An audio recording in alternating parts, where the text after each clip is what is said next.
Shields up, Ironbreakers, and welcome back to Monster Hunter Wilds. As you are no doubt aware, this time around we're going to be able to bring with us two weapons out onto the field. One of the weapons will be equipped on our Hunter, and the other weapon will be stored away on our mount, the Seikret.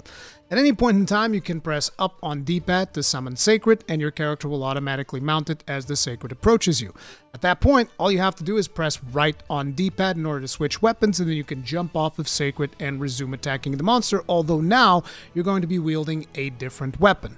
Now, of course, there are going to be advantages to this, like you can swap your damage type, so you can go from, say, blunt weapon like a hammer to a slashing weapon like a greatsword, and maybe you want to do that to chop the monster's tail. Or you can just straight up swap to a weapon of the same type that you already have, but with a different element to gain an additional advantage against the monster, or even with a different status ailment, if that is something that you want. But basically, this is going to be a system that is going to give you a lot of flexibility in terms of the equipment that you're able to bring onto any hunt. Now, naturally, the community has started speculating as to how exactly is this going to work, because even though we have two weapons, we still only really have one armor set that we're going to be bringing with us onto the field. And naturally, different weapons are going to benefit more from different skill types. So say, for instance, if you are bringing something like a hammer, you would want to bring a KO skill to be able, stun the monster more often. If you are bringing something like, say, a charge blade, then maybe you would want to actually use artillery to make your files deal more damage.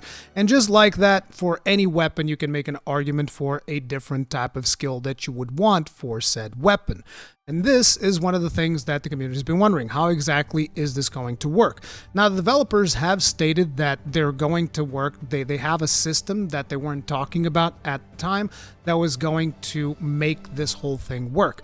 Now, when I got to play the game at Gamescom, my theory was going to be that the weapons themselves are going to have skills attached to them, because all of the weapons in the build that I played at Gamescom had a skill attached to it. So all of the melee weapons had one level of speed sharpening out of 2, whereas all of the ranged weapons had ballistics, which I think is what improves your, the range limit on your weapon, so that you can fire from different distances and be able to still be effective, the critical range. These were the two skills that they showed us there, just as kind of like an example, but that is where I started going like, okay, so maybe different weapons will eventually get different skills, and as we level up these weapons, the skills are going to change, and that is going to make sense that I want to swap a weapon. It's going to have different skills than the previous one, and that is going to be how we do it. If you further take this a little bit down the line, you can imagine that weapons later on will also have slot decorations and stuff like that, and that would be a way to go around this system. However, that would imply that we won't be getting quite as many skills as we had for like Rise Sunbreak, because, Rise Sunbreak, you're talking about friggin' 10 pages full of skills to the brim. You're not going to be putting all of that in a single weapon, right? Doesn't make a whole lot of sense. But now we actually have a more interesting answer. So this is actually an interview that was made aware of to me by Nyx, who is a Monster Hunter speedrunner. You can check her out on Twitch, as well as she does videos on YouTube. I'm going to be putting a link to her channel in the description below. And this interview was made by either an outlet or an individual. They identified themselves as Aiju Editorial Department. Now, this is a Chinese outlet, so, I've never really heard of them before. I don't know exactly, when this interview was made, but I'm going to assume it was during Tokyo Game Show. And that interview was later translated by a fan who is on Reddit called Additional Badger 436. And I've been going over this interview to try and find interesting little tidbits that we weren't aware yet. And this two-weapon mechanic is definitely one of the things that was touched up on, and we actually learned quite a bit. So the question asked was, although we carry two different weapons, the equipment on our character seems to only fit one of them. Won't this affect the usage rate of the other weapon? And Yuya Takuda, who is the game director, responded by saying, for this, we've made adjustments so that attack-related skills are equipped directly onto the weapons. So it seems like anything that is attack-related is going to be equipped directly onto the weapon. Now, keep in mind, this is a translation of a Chinese, a Chinese post, so there might be some irregularities here, but I'm assuming that all of this is properly translated. So this actually makes a lot of sense and makes me really, really excited for Monster Hunter Wilds, and I'll talk more about that, but let's go over the rest of the response. When you switch weapons, the skills equipped on that weapon will automatically activate. Additionally, you can adjust your skill combination with accessories to make it so that when switching weapons, the equipment will adjust to the other weapon type as well. Now, when Takuda-san is saying accessories here, I'm going to assume that he is referring to charms and not decorations. So this basically would mean that when you swap weapon, you would also swap your charm, which actually makes sense because swapping a charm doesn't seem like it would be overly complicated. It's basically a necklace or a bracelet or something like that. That's what I've always assumed charms are, whereas swapping a full armor piece in the field doesn't really seem to make a whole lot of sense.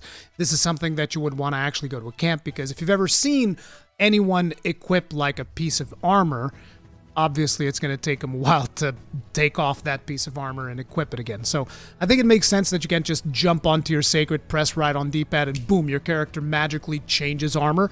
However, changing simply your weapon and your charm makes perfect sense as far as I'm concerned.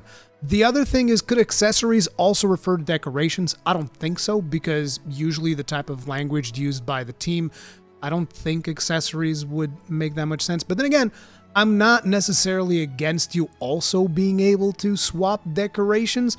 I just don't think that is going to be the case, because I think they will want to keep things simple. But again, do keep in mind, this is all just speculation at this point. However, a very interesting thing is if you look at this and then you look at what I've talked about recently in regards to the most recent gameplay that we saw at Tokyo Game Show, I was talking about potentially RNG decorations making a comeback, and we got to see those on screen as quest rewards for what seemed to be slightly more challenging monsters than usual, which is really, really cool, because you could just see those on screen as quests, and they would just tell you, hey, if you kill this monster, here's the extra rewards that you can get. However, if we take a closer look at that screen now, this is something that a lot of people have been talking about, the fact that the yellow decorations in this particular screen have a sword on the upper right hand corner. And that could indicate, now that we know that weapons are going to have their own thing, that could indicate that this is a slot that only goes onto your weapon.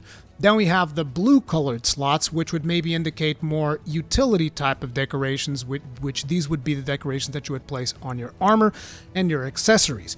But this is very, very interesting. Then we also have the white type of decorations, which I would assume, considering that there's no icon and there's just like a bunch of them, these are probably going to be just like random. Maybe they will be blue decos, maybe there will be yellow decos, or maybe they're a different type of decoration altogether. At this point, we really don't know.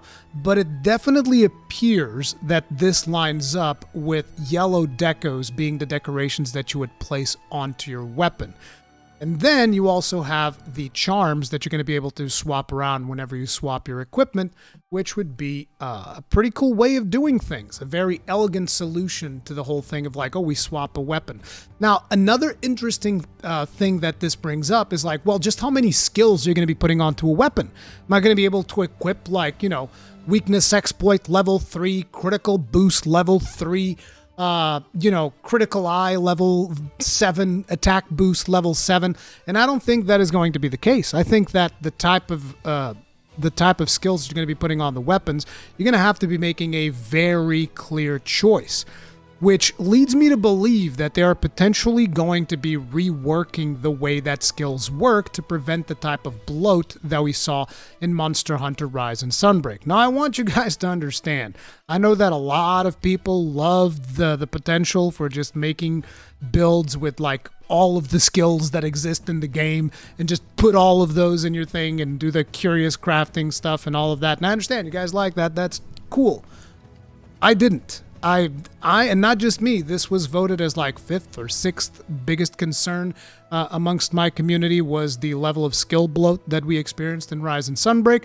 I don't know if that is something that the team is concerned with, if they also weren't happy with the fact that people are just getting like skills on top of skills on top of skills in Sunbreak. But regardless, if all of your offensive skills, which is pretty much what Takuda says, he says here, attack-related skills are equipped directly on the weapon. If all of your offensive skills are going to be on the weapon, that means you are likely going to have access to less offensive skills than you had during Rise Break. That to me is something that excites me because I want skill choice to actually be very meaningful. I don't want everybody running around with, critical eyes 7, weakness exploit 3, critical boost 3, attack up 7. All of these things like stacked up and everybody has the same 5 skills, because that actually makes builds less original. It will be much more interesting if people have to choose like, hey, I have a hammer, I need to go for KO. I have a gun lance, I need to go for artillery or magazine or whatever things I can slot into that weapon. And that is something that gets me very excited about this. But that is just something new that we got to know, that I got to know earlier today. So let me know what you guys think about it in the comment section down below. Thank you all very much for watching, and I'll see you guys in the next one. Stay strong, stay safe, peace out.